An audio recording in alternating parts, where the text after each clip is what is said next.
Bonjour et bienvenue sur cette nouvelle vidéo de la chaîne YouTube Lettering Créatif. Donc aujourd'hui, je voulais vous faire une revue de feutres. Ce sont les feutres Stabilo que j'avais déjà présenté, je crois, sur une IGTV sur Instagram. Parce qu'il faut savoir que je m'éparpille un petit peu, moi, sur les, sur les différents réseaux sociaux, sur les différents supports. Donc n'hésitez pas à aller voir aussi sur Instagram si vous voulez des revues de feutres. Donc aujourd'hui, les Stabilo Pen Brush.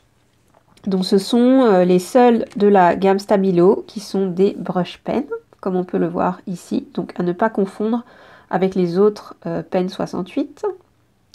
Et donc on a ici une boîte de 19 couleurs, donc une boîte de 25 feutres, mais 19 couleurs, parce qu'il y a certaines couleurs qui sont en double, tout simplement, et aussi le noir.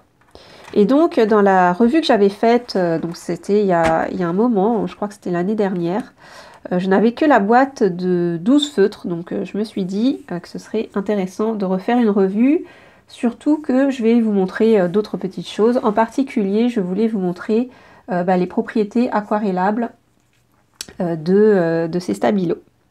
Donc pour l'instant, je vais juste vous présenter un peu les quelques caractéristiques techniques. Donc là, j'ai pris du papier d'un carnet Rhodia, hein, donc c'est du papier Clairefontaine à petits points et du papier lisse qui du coup n'abîme pas les brush pens. Pour la partie aquarellable, je le ferai sur une feuille de dessin canson, mais sachez que les papiers aquarelles abîment en général les points de brush des feutres. Donc je ne les utilise vraiment que lorsque je fais des effets aquarelles. Donc vous voyez que la pointe brush est relativement de taille moyenne, je dirais. Si on compare à d'autres marques, par exemple les Icoline sont beaucoup plus grands, et puis les Pentel Sign Pen Brush sont un peu plus petits. Donc c'est assez pratique, cette taille moyenne. Donc je vais vous montrer sur par exemple les traits de base. Si par exemple je fais quelques traits pour vous montrer les pleins et les déliés, vous voyez que on a assez facilement un beau contraste entre le plein et les déliés, un contraste qui est assez régulier et la pointe reprend facilement sa forme. Donc à mon avis, elle ne s'abîme pas rapidement. On a des couleurs plutôt vives. Il y a très peu de couleurs claires ou pastel. Je vous mettrai un nuancier plutôt sur l'article de blog correspondant à la vidéo parce que j'ai pas envie de vous faire les 19 couleurs. La vidéo serait un petit peu trop longue. Donc je vous montre quelques couleurs et vous aurez l'ensemble des couleurs sur une photo. Donc ces feutres, je les aime beaucoup. Je trouve que les couleurs sont vraiment très jolies. Et aussi, l'avantage, c'est que la pointe n'est ni trop rigide ni trop souple. C'est un peu entre les deux. Et du coup, ce sont des feutres que je conseille aux débutants parce que du coup, ils sont assez faciles à maîtriser pour des débutants. Et en même temps, ils permettent d'écrire assez grand pour éviter l'effet, on va dire, un peu patte de mouche. Quand on est un peu hésitant ou timide en commençant le brush lettering, il vaut mieux quand même essayer de faire des formes assez grandes. Je vous mettrai aussi les références des différentes couleurs. Mais je dois vous dire que je ne sais pas du tout s'ils peuvent s'acheter à l'unité. Donc ça, c'est quelque chose qu'il faut que je vérifie. Mais c'est vrai que ça peut être intéressant de savoir. Typiquement, si vous craquez un jour pour une boîte de 12 et que vous avez besoin de compléter avec seulement quelques couleurs et vous ne souhaitez pas racheter une grosse boîte de 19. Maintenant, sur les effets aquarellables, on va regarder ça tout de suite. Du coup, je n'ai pas pris forcément un papier aquarelle, mais un papier à dessin, parce que je voulais vous montrer un petit peu ce que ça pouvait rendre.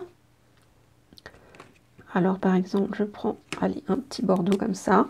Donc moi j'aime bien quand je teste les feutres aquarelles, faire une petite rose. Donc je fais une sorte de spirale, en essayant que par moment les bords se touchent. Et quand je vais vers l'extérieur de la fleur, je lâche ma spirale et je fais juste quelques pétales. Donc là, j'ai un petit peu d'eau, juste dans un petit, je crois que c'était un pot de yaourt. Et puis, un pinceau. Alors, vous n'êtes pas obligé de prendre des pinceaux là à réservoir d'eau, mais là, c'est ce que j'avais sous la main, donc je prends ça. Donc moi, ce que je fais, c'est que j'humidifie un peu la couleur, les pigments au centre de ma fleur. Et ensuite, hop,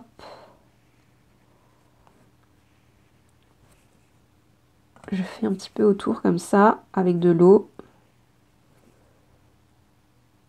Donc vous voyez que, hop, les pigments se diffusent relativement bien. Après, j'imagine que si on attend trop longtemps et que l'encre est très absorbée par le papier, on a sans doute plus de difficultés à faire cette diffusion. Donc vous voyez, là, c'est un papier canson qui n'est pas très épais. En tout cas, c'est pas du 300 grammes. C'est un papier plutôt dessin et ça marche plutôt pas mal. Alors que si je fais le test... Alors, je vais juste enlever ça, pour pas faire de bêtises. Si je refais le même test sur mon papier de carnet Rhodia,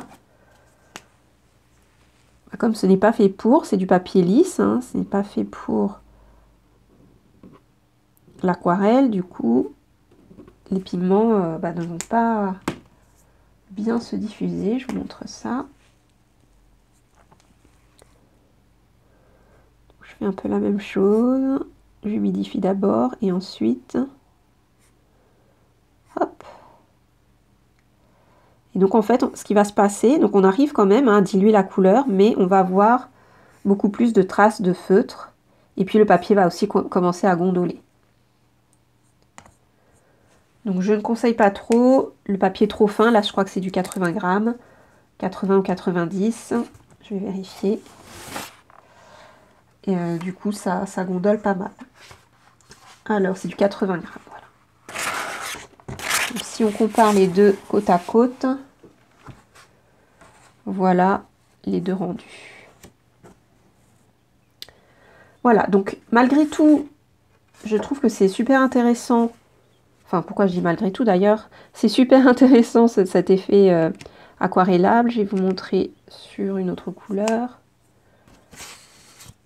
Donc vous pouvez vous amuser à faire un nuancier du coup. Hop. Avec l'ensemble des couleurs. Comme on est, je l'avais dit, sur des couleurs plutôt vives. Du coup, l'intérêt, c'est que on va pouvoir partir sur des couleurs beaucoup plus diluées et pastel en utilisant cette propriété aquarellable. Et du coup, c'est moins grave de ne pas avoir des couleurs claires dans la palette de feutre.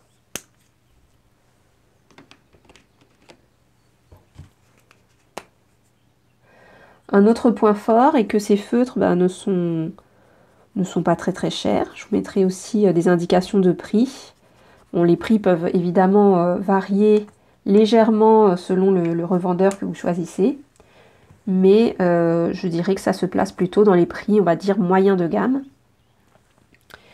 Et donc, ils sont tout à fait aussi abordables pour des débutants qui ne savent pas encore s'ils veulent mettre tout un budget dans leur brush pen. Voilà, donc j'espère que cette petite démo vous aura été utile. Si vous avez des questions, n'hésitez pas évidemment à les mettre en commentaire. Si vous avez envie de voir les nouvelles vidéos, enfin être mis au courant, n'hésitez pas à vous abonner et activer la petite cloche pour avoir l'alarme des nouvelles publications. Et n'oubliez pas que vous avez plein de tutos sur la chaîne et sur le blog Lettering Créatif. Et je vous dis à très bientôt.